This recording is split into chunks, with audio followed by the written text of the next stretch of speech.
Alors un exemple un peu représentatif de ce qu'on peut faire avec des développements limités, c'est aussi étudier une fonction réciproque, et en particulier établir le développement limité d'une fonction réciproque sans même être capable de donner une formule qui donne l'expression de cette fonction réciproque.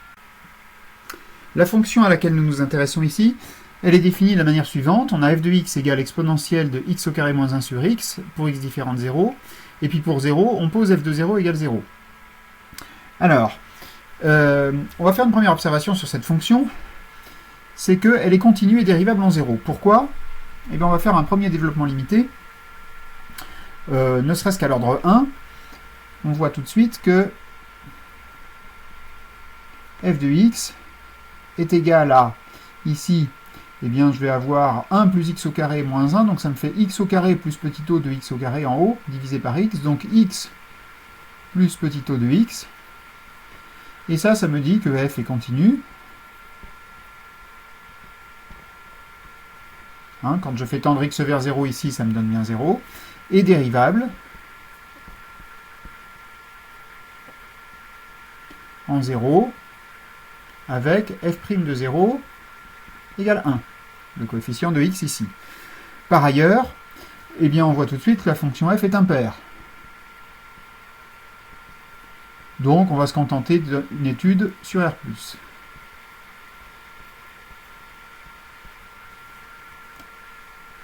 Alors maintenant, eh bien, on nous demande de démontrer que c'est une bijection. Pour ça, eh bien, ce qu'on va tenter de faire, c'est de regarder si elle ne serait pas, par hasard, strictement monotone. Donc, eh bien, pour ça, on va regarder la monotonie, on va dériver cette fonction. Donc, on a la dérivée en 0, mais pour avoir la dérivée partout ailleurs, bien sûr, la fonction est dérivable ici. Donc, eh bien, je vais calculer la dérivée de f pour x différent de 0. f' de x. Donc là, on dérive un quotient. X au carré ici. La dérivée du numérateur, donc 2x exponentielle de x2, multiplié par le dénominateur, moins le numérateur, exponentielle de x au carré moins 1, multiplié par la dérivée de ce dénominateur, c'est-à-dire 1. Et donc ça me fait, si je regarde ce qui est en facteur de exponentielle x carré, donc ça fait 2x au carré ici, moins 1,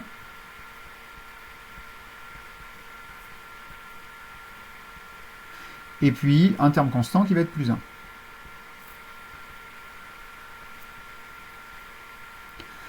Alors maintenant, il s'agit de déterminer le signe de ça. Alors il y a un cas où c'est simple, c'est si ce qui est dans la parenthèse ici est positif. Donc si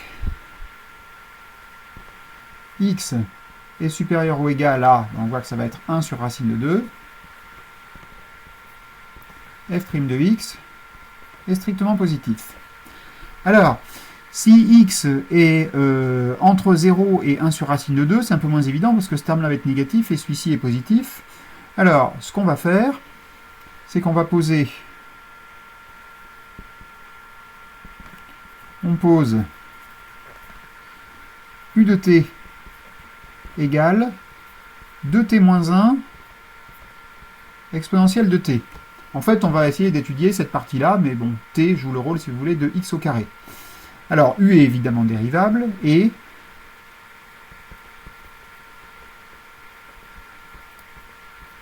u' de t, qu'est-ce que ça fait? Dérivée de ça, 2 exponentielle de t, plus 2t moins 1, et puis dérivée d'exponentielle, qui est évidemment l'exponentielle elle-même. Donc, autrement dit,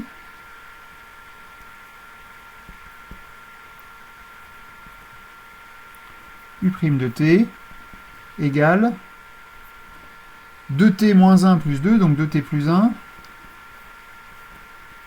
exponentielle de t. Donc ça, pour t positif, ça va être toujours strictement positif. Donc autrement dit, quel que soit t supérieur ou égal à 0, u de t supérieur à u de 0. Et u de 0, qu'est-ce que c'est? Je fais t égale 0, ici ça me fait moins 1 exponentielle de 0, qui est égal à moins 1.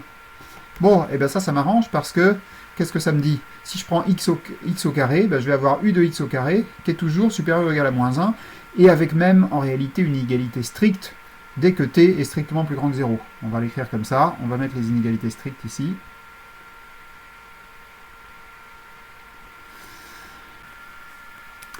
Alors qu'est-ce que nous avons montré? Eh bien que quel que soit x strictement positif, f' de x est strictement positif.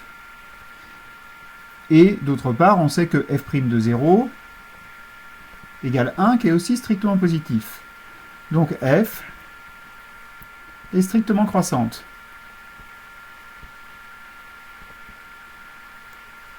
Alors là sur R+, mais comme elle est impaire, elle est strictement croissante sur R. Donc elle est continue. Donc d'après le théorème de la bijection monotone, elle est bijective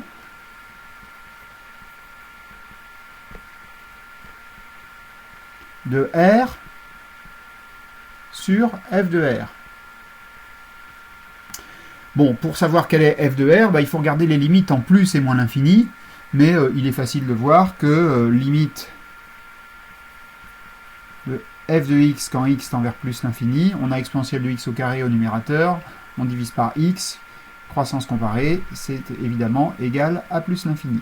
Et puis moins l'infini en moins l'infini, comme elle est impaire. Donc en fait, bijective de R sur, je peux effacer ça, et dire bijective de R sur R. D'autre part, sa dérivée ne s'annule jamais. Donc, de plus, f' de x est toujours strictement plus grand que 0. Donc, f-1 est dérivable sur R. On aurait la formule qui donne la dérivée de f-1. Donc f-1 est dérivable. Alors ça me dit par exemple qu'elle admet un développement limité d'ordre 1. Alors pour montrer qu'elle admet un développement limité d'ordre 3, il faudrait qu'on ait par exemple le caractère C3 de la fonction f-1 qu'on pourrait déduire du caractère C3 de f. Alors ça c'est un petit peu moins évident, ça mériterait une étude un peu plus poussée ou un peu plus de connaissances. Donc à ce stade on va admettre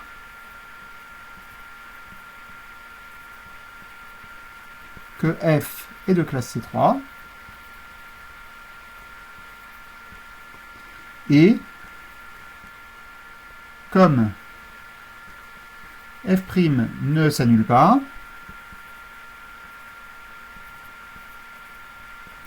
eh bien f-1 aussi est de classe C3 et admet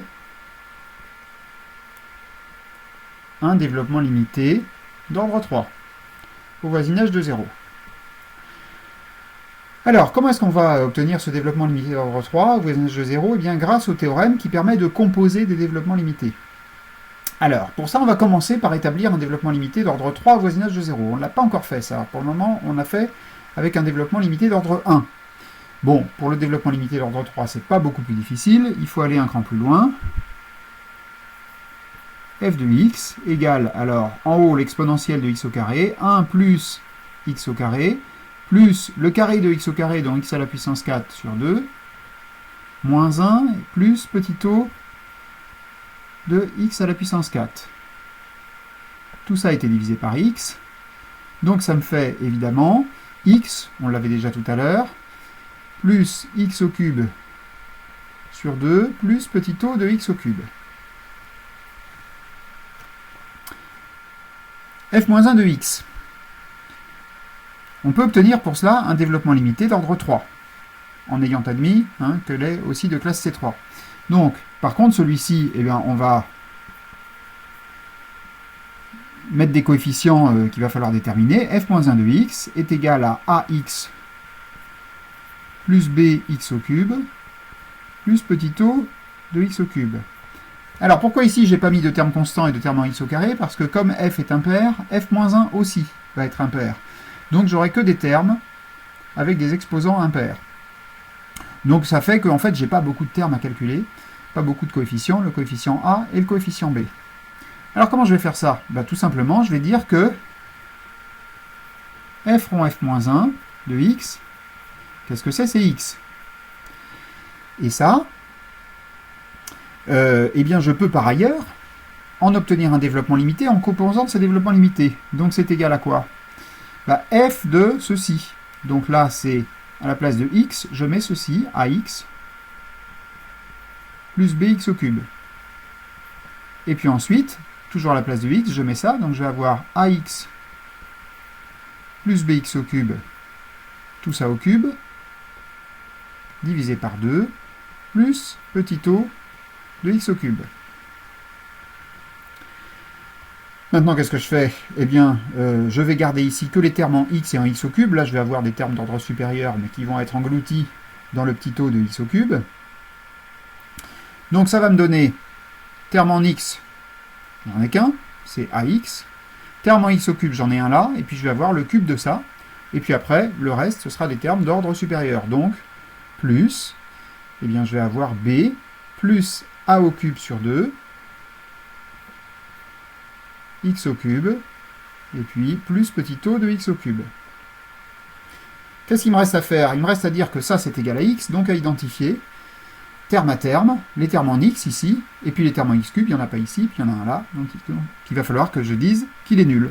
Donc je vais déduire de ça a égale 1, et puis b plus a au cube sur 2 égale 0, donc b égale moins 1,5. J'ai presque terminé. Ça me donne finalement le développement limité à l'ordre 3 de f-1, qui est donc égal à x moins x au cube sur 2, plus petit o de x au cube. J'ai donc obtenu, comme il était demandé,